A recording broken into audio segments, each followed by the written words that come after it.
باب سیکنڈ، پیدائش سے بعثت تک رسول اللہ صلی اللہ علیہ وسلم کی ولادت اور نسب نامہ، پرورش، انفوانی شباب، ارحاسات و ارشادات نبوت۔ رسول اللہ صلی اللہ علیہ وسلم کی ولادت اور نسب نامہ۔ ولادت اور نسب نامہ مشہور یہ ہے کہ آپ عام الفیل ہاتھی کے حملے والے سال 12 ربیع الاول کو سوموار کے دن مکہ میں یتیم پیدا ہوئے۔ محمد صلی اللہ علیہ وسلم بن عبداللہ بن عبد المطلب بن ہاشم بن عبد مناف بن قصی بن کلاب بن مرہ بن کعب بن لوئی بن غالب بن فہر بن مالک بن نضر بن کنانہ بن خزیمہ بن مدرکہ بن الیاس بن مضر بن نزار بن معد بن عدنان۔ امام بخاری رحمہ اللہ نے صحیح بخاری میں آپ صلی اللہ علیہ وسلم کا اتنا ہی نسب بیان کیا ہے، اور یہی علماء کے درمیان متفق علیہ ہے۔ اس سے اوپر حضرت آدم علیہ السلام تک بہت اختلاف ہے، کوئی قابل اعتماد بات نہیں ملتی۔ البتہ یہ بات متفقہ ہے کہ عدنان حضرت اسماعیل بن ابراہیم علیہ السلام ہی کی نسل سے ہے۔ رسول اللہ صلی اللہ علیہ وسلم کے نانحال بنو زہرہ ہے۔ آپ کی والدہ حضرت آمنہ بنت وہب اس خاندان سے تھی۔ ان کا نسب کلاب بن مرہ پر آپ صلی اللہ علیہ وسلم کے نسب سے جا ملتا ہے۔ اللہ تعالیٰ کا قطعی فیصلہ تھا کہ آپ حسب و نسب کے لحاظ سے تمام انسانوں سے اعلیٰ اور اقدس ہوں، اور اپنی قوم، قبیلہ اور خاندان کے لحاظ سے سب سے زیادہ بلند مرتبہ ہوں۔ اس کے بارے میں خود رسول اللہ صلی اللہ علیہ وسلم کا ارشاد گرامی ہے، اللہ تعالیٰ نے حضرت اسماعیل علیہ السلام کی اولاد سے کنانہ کو چنا، کنانہ سے قریش کو، قریش سے بنو ہاشم کو، اور بنو ہاشم سے مجھے منتخب فرمایا۔ صحیح مسلم۔ اور آپ صلی اللہ علیہ وسلم کا ارشاد ہے، اللہ تعالیٰ نے مخلوق کو پیدا کیا تو مجھے بہترین مخلوق میں رکھا، پھر جب ان کے دو گروہ عرب و عجم بنائے تو مجھے بہترین گروہ عرب میں رکھا، پھر جب قبائل بنائے تو مجھے بہترین قبیلے قریش میں رکھا، پھر جب قریش کے خاندان بنائے تو مجھے بہترین خاندان بنو ہاشم میں رکھا، لہذا میں نسبی اور خاندانی لحاظ سے سب لوگوں سے بہترین ہوں۔ جامع ترمذی۔ کیسر کے دربار میں ابو سفیان آپ صلی اللہ علیہ وسلم کے نسب کی عظمت اور برتری کا انکار نہ کر سکے، باوجود اس کے کہ وہ اس وقت آپ کے شدید دشمن تھے، پھر بھی انہوں نے اعتراف کیا کہ آپ ہم میں بلند نسب والے ہیں۔ صحیح البخاری۔ حضرت محمد صلی اللہ علیہ وسلم کا نام آپ کے دادا حضرت عبد المطلب اور والدہ حضرت آمنہ بنت وہب نے اپنے خاندان کے ناموں سے جداگانہ رکھا۔ ان کی خواہش تھی کہ آسمانوں میں اللہ تعالیٰ آپ کی تعریف فرمائے اور زمین پر ساری مخلوق آپ کی توصیف میں رطب اللسان رہے۔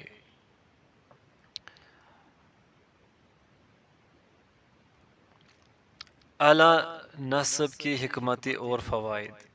عربوں کا مزاج اور رواج یہ تھا کہ وہ کسی ایسے شخص کی بات نہیں سنتے تھے جو اعلیٰ نسب کا حامل نہ ہو، اس لیے اللہ تعالیٰ کی حکمت کا تقاضا ہوا کہ اس کے آخری نبی حضرت محمد صلی اللہ علیہ وسلم سب سے عالی نسب ہوں، تاکہ دشمنان اسلام لوگوں کو دین اسلام سے روکنے کے لیے اس معاملے کو ہتھ کنڈہ نہ بنا سکے اور کسی کے دل میں یہ بات نہ آئے کہ یہ نبی اپنے دعوی رسالت کے ذریعے سے اپنی معاشرتی حیثیت بلند کرنا چاہتا ہے۔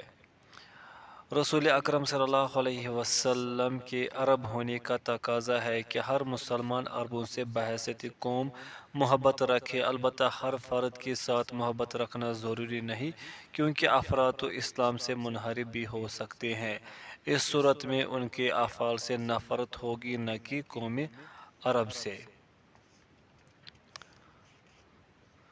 ختنہ اور نام۔ آپ کے ختنے کے بارے میں علماء کرام میں اختلاف ہے۔ بعض علماء کا خیال ہے کہ آپ ختنہ شدہ پیدا ہوئے تھے۔ بعض کہتے ہیں کہ آپ کے دادا محترم نے آپ کی ولادت کے 7ویں دن آپ کا ختنہ کیا، قبیلہ کی دعوت کی اور آپ کا نام محمد رکھا۔ لیکن قدیم کبار محققین کے نزدیک قابل ترجیح یہ ہے کہ آپ مختون پیدا ہوئے تھے۔ حاشیہ: مختون پیدائش کی تحقیق۔ محدث ابو نعیم نے ایک مرفوع حدیث نقل کی ہے کہ اللہ کے رسول صلی اللہ علیہ وسلم نے فرمایا، میرے رب کی طرف سے میری ایک کرامت یہ ہے کہ میں ختنہ شدہ پیدا ہوا اور کسی نے میری شرمگاہ نہیں دیکھی۔ دیکھیے دلائل النبوہ لابی نعیم۔ ابو نعیم کی کتاب کے محققین کا کہنا ہے کہ اس روایت کو طبرانی نے اپنی کتاب اوسط میں اور خطیب اور ابن عساکر نے بھی انس رضی اللہ عنہ کے حوالے سے نقل کیا ہے، جس کی کئی ایک اسانید ہے۔ ضیاء مقدسی نے اپنی کتاب المختارہ میں اس روایت کو صحیح قرار دیا ہے۔ امام حاکم نے لکھا، اس کے بارے میں تواتر سے احادیث روایت کی گئی ہے کہ حضرت صلی اللہ علیہ وسلم ختنہ شدہ پیدا ہوئے۔ دیکھیے المستدرک للحاکم۔ علاوہ ازیں ملاحظہ کیجیے السیرۃ النبویہ لابن حبان والسیرۃ الشامیہ۔ معروف محقق ترہونی نے اپنی معرکہ آرا کتاب صحیح السیرۃ النبوی میں ان احادیث کو قوی قرار دیا ہے، جن میں یہ ذکر ہے کہ حضرت صلی اللہ علیہ وسلم کا ختنہ آپ کے دادا نے کیا۔ حاشیہ مکمل ہوا۔ جب آپ کے دادا محترم سے پوچھا گیا کہ آپ نے مشہور خاندانی نام چھوڑ کر یہ جداگانہ نام کیوں رکھا، تو انہوں نے جواب دیا کہ میری تمنا ہے اللہ تعالیٰ آسمانوں میں اور ساری مخلوق زمین میں اس کی تعریف و ستائش کرے۔ رسول اللہ صلی اللہ علیہ وسلم اس نام کے علاوہ دیگر ناموں سے بھی معروف تھے۔ آپ صلی اللہ علیہ وسلم کا اپنا فرمان ہے، میرے کئی نام ہیں، میں محمد ہوں، احمد ہوں، ماہی ہوں جس کے ذریعے سے اللہ تعالیٰ کفر کو مٹائے گا، میں حاشر ہوں جس کے قدموں کے نشانات پر لوگوں کو اکٹھا کیا جائے گا، میں عاقب آخری نبی ہوں۔ راوی حدیث زہری کہتے ہیں کہ عاقب سے مراد یہ ہے کہ آپ کے بعد کوئی نبی نہیں آئے گا۔ صحیح البخاری و صحیح مسلم۔ ابن سعد رحمہ اللہ کی حدیث میں ایک اور نام خاتم کا اضافہ ہے۔ امام مسلم رحمہ اللہ نے دو اور نام بھی روایت کیے ہیں، مکفی پیچھے آنے والا اور نبی الرحمہ۔ امام ترمذی رحمہ اللہ نے نبی الملاحم کا اضافہ کیا ہے۔ کئی ایک احادیث میں مذکور ہے کہ آپ صلی اللہ علیہ وسلم کی والدہ محترمہ نے آپ کا نام احمد رکھا۔ ابن سعد نے حسن سند کے ساتھ حضرت علی رضی اللہ عنہ کے حوالے سے روایت بیان کی ہے کہ رسول اللہ صلی اللہ علیہ وسلم نے فرمایا، سمیت احمد، میرا نام احمد رکھا گیا تھا۔ محمد اور احمد دونوں نام قرآن مجید کی نصوص سے ثابت ہے۔ چونکہ آپ صلی اللہ علیہ وسلم کے والد گرامی آپ کی پیدائش سے پہلے ہی فوت ہو چکے تھے، نام رکھنے کی ذمہ داری آپ کے والدہ محترمہ ہی پر آ گئی۔ اس کی تائید ابن سعد کی اس روایت سے بھی ہوتی ہے جو انہوں نے واقدی کی سند سے ابو جعفر محمد بن علی رحمہ اللہ سے نقل کی ہے۔ انہوں نے کہا، محترمہ آمنہ کو جبکہ محمد صلی اللہ علیہ وسلم ابھی ان کے باطن میں تھے، یہ حکم دیا گیا کہ اس بچے کا نام احمد رکھے۔ مزید تائید ابو نعیم کی روایت سے ہوتی ہے جو انہوں نے حضرت بریدہ اور حضرت ابن عباس رضی اللہ عنہما کے حوالے سے نقل کی ہے کہ محترمہ آمنہ نے خواب میں دیکھا، ان سے کہا گیا کہ تمہارے باطن میں وہ بچہ ہے جو مخلوق میں سب سے بہترین اور سب جہانوں کا سردار ہے۔ جب یہ بچہ پیدا ہوا تو اس کا نام احمد اور محمد رکھنا۔ ابن اسحاق نے ایک روایت نقل کی ہے جس سے ان کے حوالے سے امام بیہقی نے بھی اپنی کتاب دلائل النبوہ میں نقل کیا ہے۔ حضرت آمنہ بیان فرماتی تھی کہ جب میں حاملہ ہوئی اور محمد نے میرے بطن میں سانس لیا تو مجھ سے کہا گیا جب یہ بچہ پیدا ہو تو اس کا نام محمد رکھنا، کیونکہ اس کا نام تورات و انجیل میں احمد ہے۔ زمین و آسمان کے سب لوگ اس کی تعریف کریں گے اور اس کا نام قرآن میں محمد ہوگا۔ ابن ہشام کے الفاظ ابو نعیم کے الفاظ کے قریب ہیں اور یہ روایت بلا سند ہے جو ضعیف ہے، اسی لیے انہوں نے یہ نام رکھا۔ اس روایت کے آخر میں ہے کہ آپ صلی اللہ علیہ وسلم کی والدہ نے آپ کے دادا عبدالمطلب کو بتا دیا تھا کہ مجھے اس بچے کا یہ نام رکھنے کا حکم دیا گیا ہے، تو انہوں نے چند شعر کہے جن کا آخری مصرع یہ ہے: احمد مکتوب علی اللسان، لفظ احمد من جانب اللہ زبان پر رکھا گیا ہے۔ یہ روایت ابن عساکر نے بھی نقل کی ہے۔ رسول اللہ صلی اللہ علیہ وسلم کی کنیت ابو القاسم تھی۔ آپ صلی اللہ علیہ وسلم نے فرمایا میرے نام پر اپنا نام تو رکھ سکتے ہو مگر میری کنیت پر اپنی کنیت نہ رکھو۔ حضرت جبریل علیہ السلام نے آپ کی کنیت ابو ابراہیم رکھی تھی، لیکن آپ نے اپنی معروف کنیت ترک کرنی پسند نہ فرمائی۔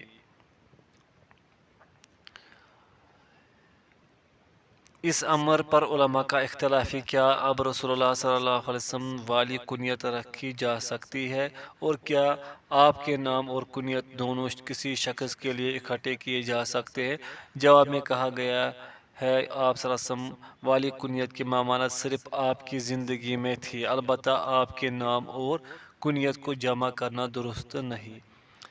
احمد نام آپ سے پہلے عرب میں معروف نہیں تھا، البتہ بعض لوگوں نے اپنے بیٹوں کے نام محمد رکھے ہوئے تھے، کیونکہ آپ کی ولادت سے قبل ہی یہ بات مشہور ہو چکی تھی کہ ایک نبی آنے والا ہے جس کا نامی محمد ہوگا۔ یتیمی میں دادا اور چاچا کی کفالت۔ مورخین رسول اللہ صلی اللہ علیہ وسلم کے والد محترم کی وفات کی تاریخ کے بارے میں اختلاف رکھتے ہیں۔ ابن اسحاق کے بقول جسے ابن سعد نے بھی ترجیح دی ہے، ان کی وفات کے وقت آپ صلی اللہ علیہ وسلم اپنی والدہ محترمہ کے بطن میں تھے۔ مشہور قول یہی ہے اور اکثر علماء نے اسی کو ترجیح دی ہے۔ قرآن مجید کی یہ آیت بھی اس امر کی تائید کرتی ہے کہ آپ صلی اللہ علیہ وسلم یتیم پیدا ہوئے تھے۔ الم یجدک یتیما فآویٰ، کیا اللہ نے آپ کو یتیم نہ پایا پھر ٹھکانہ دیا؟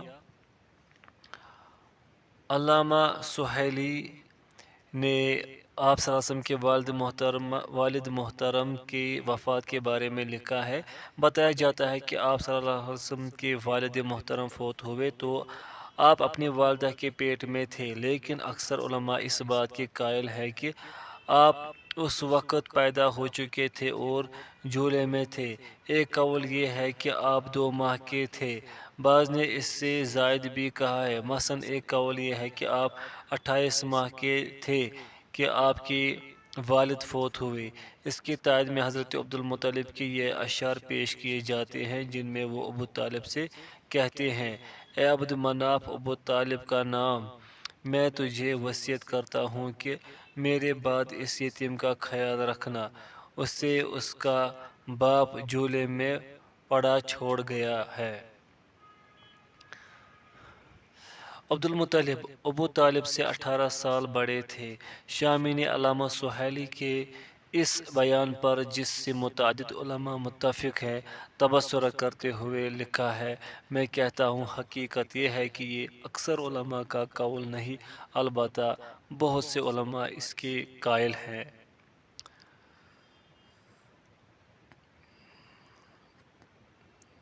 پرورش۔ جب رسول اللہ صلی اللہ علیہ وسلم کے والد فوت ہوئے تو آپ صلی اللہ علیہ وسلم کے دادا عبدالمطلب نے آپ کی پرورش کا ذمہ لے لیا، تاہم آپ کی نگرانی اور دیکھ بھال آپ کی والدہ ماجدہ ہی کرتی تھی۔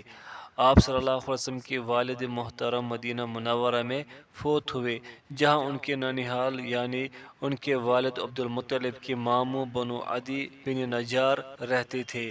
انہیں حضرت عبد المطلب نے کھجوریں خریدنے مدینہ بھیجا تھا۔ آپ کو دار نابغہ میں دفن کیا گیا۔ اگر کوئی دار نابغہ میں داخل ہو تو اس کے بائیں ہاتھ دوسرے کمر کے چوکھٹ کے پاس ان کا مدفن ہے۔ ان کی وفات 25 سال کی عمر میں ہوئی۔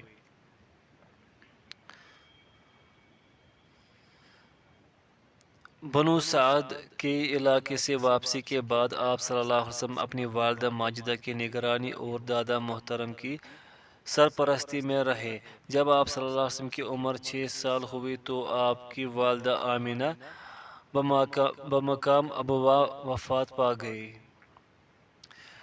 وہ رسول اللہ صلی اللہ علیہ وسلم حاشا ابوا یہ ایک بستی کا نام ہے۔ اس کے اور جحفہ کے درمیان 23 میل کا فاصلہ ہے۔ جحفہ مدینہ کے قریب ہی واقع ہے۔ دیکھیے معجم البلدان۔ دیگر جغرافیہ دانوں کے نزدیک ابوا تہامی حجاز کی ایک وادی ہے جہاں دو وادیوں فرا اور کاحہ کا ملاپ ہوتا ہے۔ یہ وادی مستورہ شہر کے پاس سے گزرتے ہوئے اترائی میں سمندر تک جا پہنچتی ہے۔ دیکھیے معجم المعالم الجغرافیہ فی سیرۃ لعائق البلادی۔ حاشا مکمل ہوا۔ وہ رسول اللہ صلی اللہ علیہ وسلم کو لے کر آپ کے دادا کے ننیحال بنو عدی بن نجار کے پاس مدینہ منورہ گئی تھی۔ حاشا بنو عدی بن نجار یہ عبد المطلب کے ننیحال یوں بنے کہ ہاشم بن عبد مناف نے مدینہ میں سلمہ بنت عمر سے شادی کر رکھی تھی، جن کا تعلق قبیلہ نجار سے تھا۔ انہیں سلمہ کے وطن سے عبد المطلب شیبہ نے جنم لیا۔ حاشا مکمل ہوا۔ بنو عدی بن نجار کے پاس مدینہ منورہ گئی تھی۔ واپسی پر ان کے وفات کا واقعہ پیش آ گیا۔ آپ صلی اللہ علیہ وسلم کی دائیہ ام ایمن جو آپ کے والد کی لونڈی تھی، آپ کو لے کر آپ کے دادا عبد المطلب کے پاس مکہ پہنچی۔ دادا نے اپنی وفات تک آپ صلی اللہ علیہ وسلم کو بڑی شفقت اور محبت سے رکھا۔ ان کی وفات کے وقت آپ صلی اللہ علیہ وسلم کی عمر 8 سال تھی۔ انہوں نے وفات کے وقت آپ صلی اللہ علیہ وسلم کو آپ کے چاچا ابو طالب کے سپرد کر دیا۔ حضرت عبد المطلب آپ صلی اللہ علیہ وسلم پر انتہائی شفقت فرماتے اور آپ سے غایت درجہ محبت رکھتے تھے۔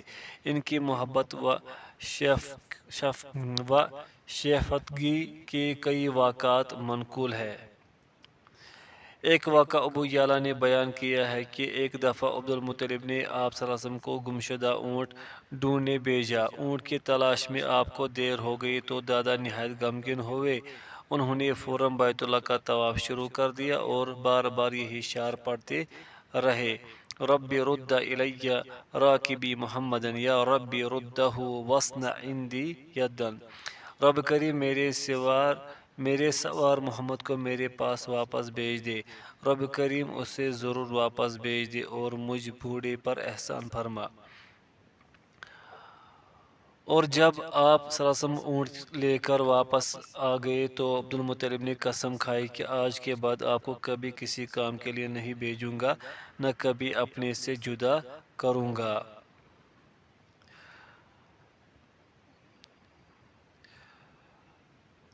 وہ آپ صلی اللہ علیہ وسلم کو ہر وقت اپنے ساتھ رکھتے تھے۔ جب آپ سوئے ہوتے تو وہ آپ کی خوابگاہ تک کسی کو نہ جانے دیتے۔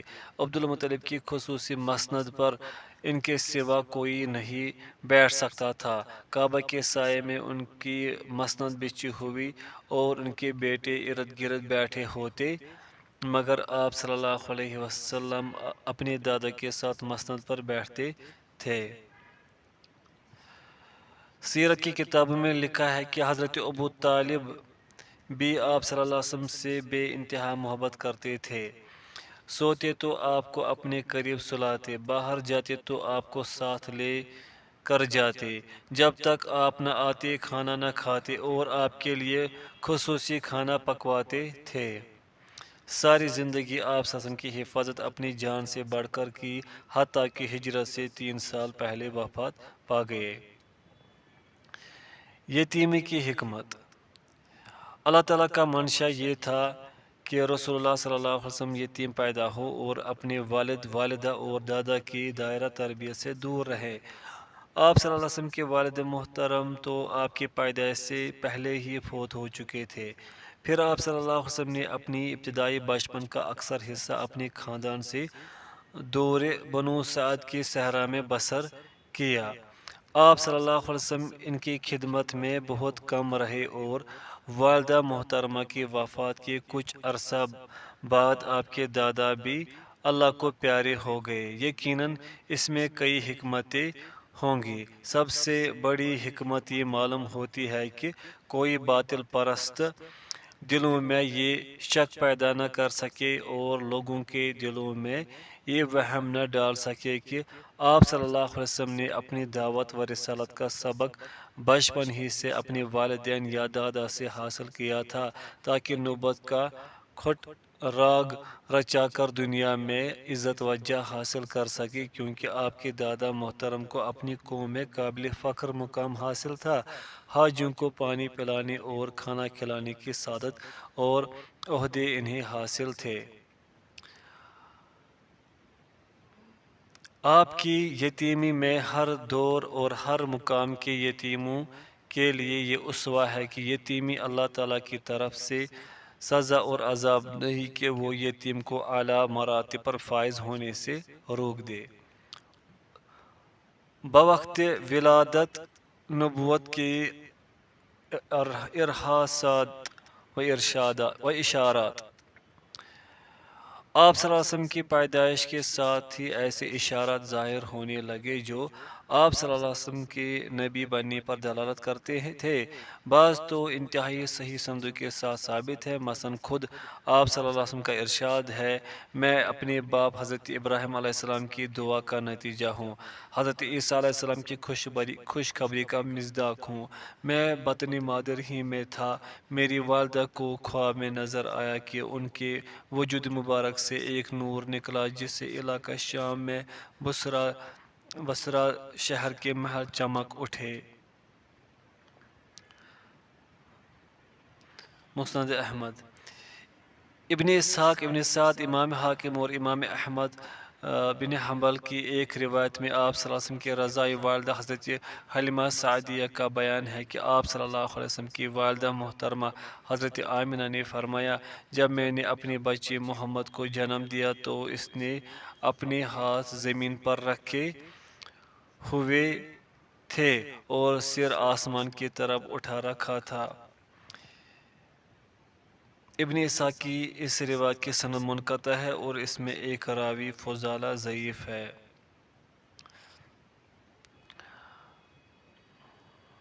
حاکم نے اپنی روایت کو صحیح قرار دیا ہے اور کہا ہے کہ یہ امام مسلم کی شرط کے مطابق ہے۔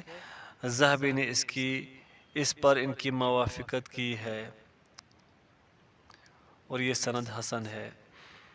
دوسری روایت میں ہے کہ جب آپ صلی اللہ علیہ وسلم کی والدہ نے آپ کو جنم دیا تو آپ کو اس زمانے کے رواج کے مطابق ایک ہنڈیا کے نیچے رکھا گیا۔ صبح ہوئی تو آپ صلی اللہ علیہ وسلم کی والدہ نے دیکھا کہ ہنڈیا 2 ٹکڑے ہو چکی ہے اور آپ نظر اوپر اٹھائے آسمان کو تک رہے ہیں۔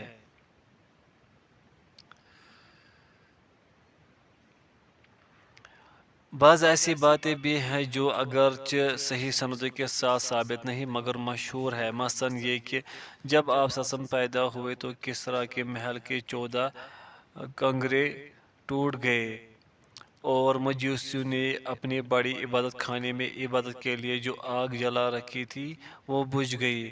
جھیل ساوو کا پانی خشک ہو کر گہرا ہو گیا اور ارد گرد کے بت خانے گر گئے۔ دلائل النبوہ للبیہقی کتاب کے محقق کا کہنا ہے کہ یہ روایت صحیح نہیں ہے۔ حاشیہ مکمل ہوا۔ رسول اللہ صلی اللہ علیہ وسلم کا دور رضاعت تمام مورخین کے نزدیک مشہور ہے کہ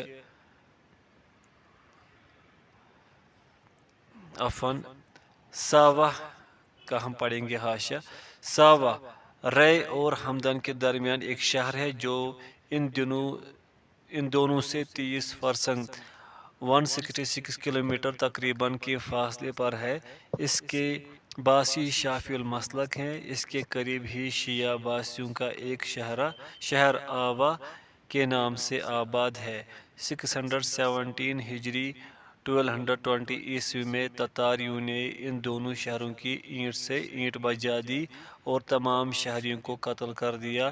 اس وقت ساوہ میں بہت بڑا کتب خانہ قائم تھا، اسے بھی تتاریوں نے جلا دیا۔ دیکھیے معجم البلدان۔ حاشیہ مکمل ہوا۔ رسول اللہ صلی اللہ علیہ وسلم کا دور رضاعت تمام مورخین کے نزدیک مشہور ہے کہ آپ صلی اللہ علیہ وسلم کو دودھ پلانے والی خواتین میں سے ممتاز حضرت حلیمہ بنت ابی ذؤیب سعدیہ ہے۔ وہ آپ صلی اللہ علیہ وسلم کو اپنے ساتھ اپنی قوم بنو سعد کے علاقے میں لے گئی اور آپ ان کے پاس 4 سال رہے۔ پھر وہ آپ صلی اللہ علیہ وسلم کو واپس آپ کی والدہ محترمہ کے پاس چھوڑ گئے۔ حضرت حلیمہ کے دودھ پلانے اور ان کے ہاں آپ صلی اللہ علیہ وسلم کے رہنے کا واقعہ صرف ابن اسحاق نے بیان کیا ہے۔ سیرت ابن ہشام کے دونوں محققین اور علامہ البانی رحمہ اللہ نے اس روایت کی سند ضعیف قرار دی ہے۔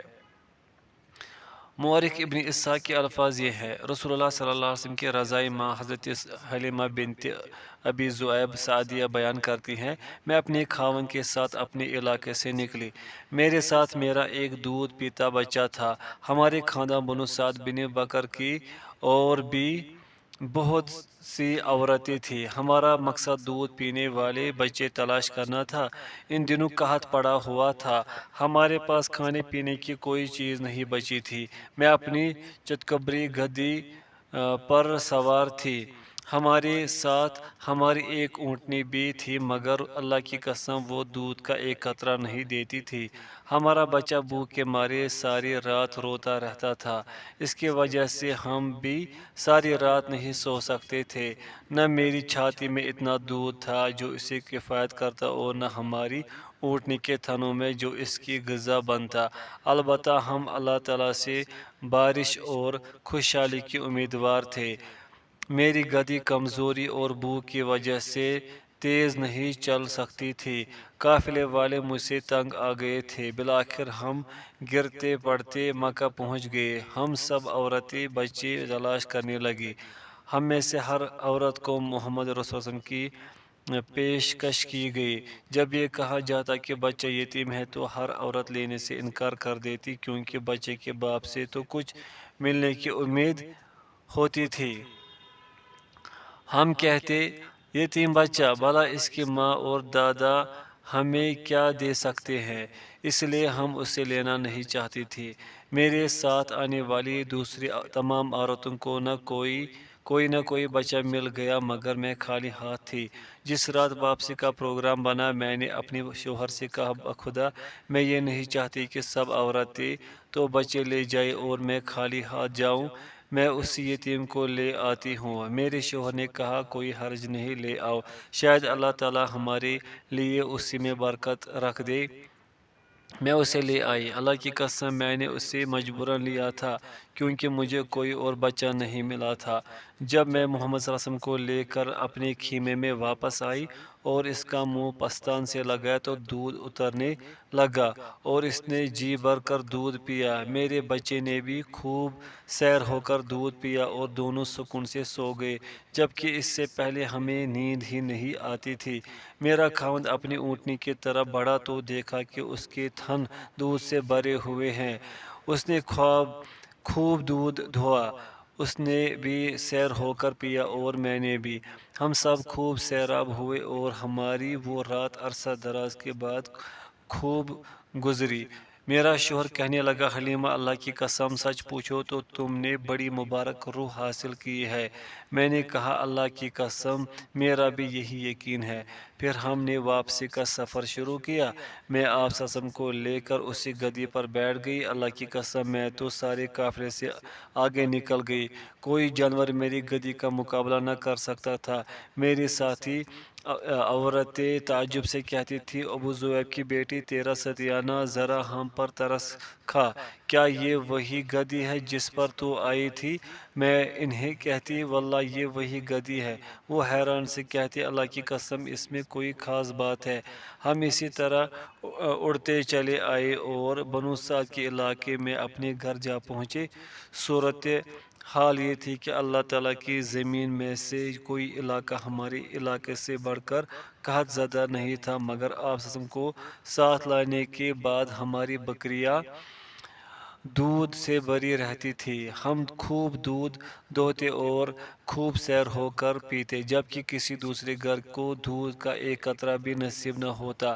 تھن خالی ہو چکے تھے اور قبیلے کے لوگ اپنے چرواہوں سے کہتے تمہارا بیڑا غرق ہو، وہاں جانور چرایا کرو جہاں حلیمہ کی بکریاں چرتی ہیں۔ لیکن ان کی بکریاں بھوکی واپس آتی اور ایک قطرہ دودھ کا نہیں دیتی تھی، جبکہ میری بکریاں سیر ہو کر واپس آتی اور خوب دودھ دیتی۔ پھر خیر و برکت بڑھتی ہی چلی گئی۔ محمد صلی اللہ علیہ وسلم کے 2 سال پورے ہو گئے تو میں نے اس کا دودھ چھوڑا دیا۔ وہ اتنی تیزی سے جوان ہو رہا تھا کہ دوسرے بچے اس طرح جوان نہیں ہوتے۔ ابھی وہ 2 سال کا بھی نہیں ہوا تھا، مگر دیکھنے میں 4 سال کا مضبوط صحت مند بچہ لگتا تھا۔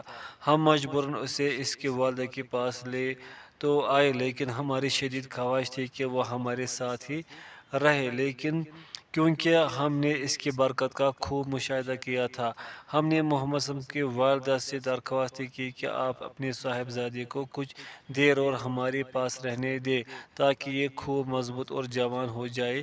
مکہ کی آب و ہوا اچھی نہیں، کہیں یہ کمزور نہ ہو جائے۔ اس کی والدہ دوبارہ بھیجنے پر راضی نہیں تھی، مگر ہمارے اصرار کے آگے انہوں نے محمد صلی اللہ علیہ وسلم کو دوبارہ ہمارے ساتھ بھیج دیا۔